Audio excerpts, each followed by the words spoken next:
Je suis Blandine Chamou, je suis camerounaise, j'ai 47 ans.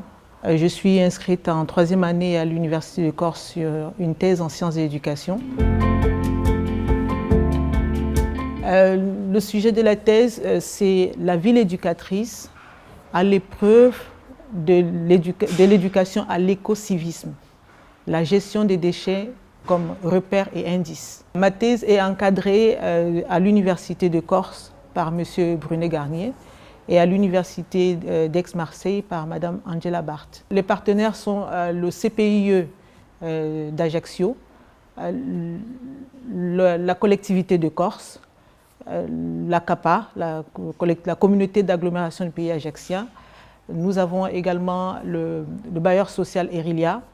Nous avons le Conseil citoyen des Salines, il ne faut pas l'oublier, et enfin l'ADEME, qui est l'Agence de la transition écologique.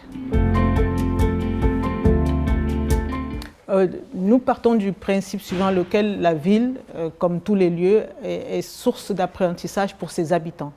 Et c'est pour ça d'ailleurs que de manière commune, on peut déclarer que telle ville, les habitants de telle ville sont moins bien éduqués que d'autres. De cette réalité d'apprentissage de la ville, il s'agit de comprendre comment une ville peut être éco-apprenante, et notamment à travers les déchets. Il existe plusieurs formes d'éducation et dans cette démarche, elle met en valeur les deux premières formes d'éducation qui existent, c'est-à-dire l'éducation informelle, celle qui est à la base de l'éducation familiale, l'éducation entre les parents, c'est ça l'éducation informelle, et l'éducation non formelle, qui est celle d'un groupe qui voudrait former ses membres, que l'on a connu dans les sociétés primaires à travers les initiations, par exemple.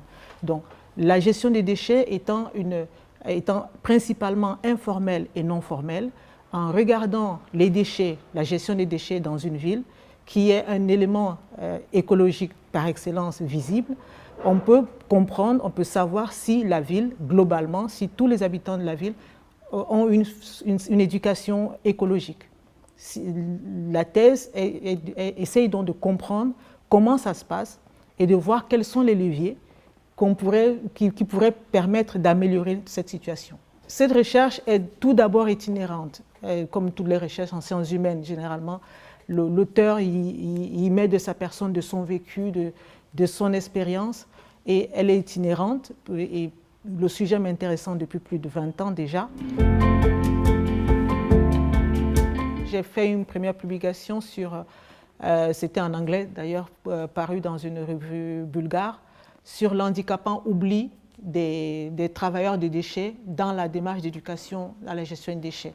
La valorisation la plus importante, j'aimerais l'associer à un proverbe qui dit si vous trouvez que l'éducation est trop chère, essayez l'ignorance, pour dire que cette incompétence des populations, évaluer le coût de l'incompétence des populations à la gestion des déchets, pourrait permettre de se rendre compte à quoi ces résultats pourraient servir.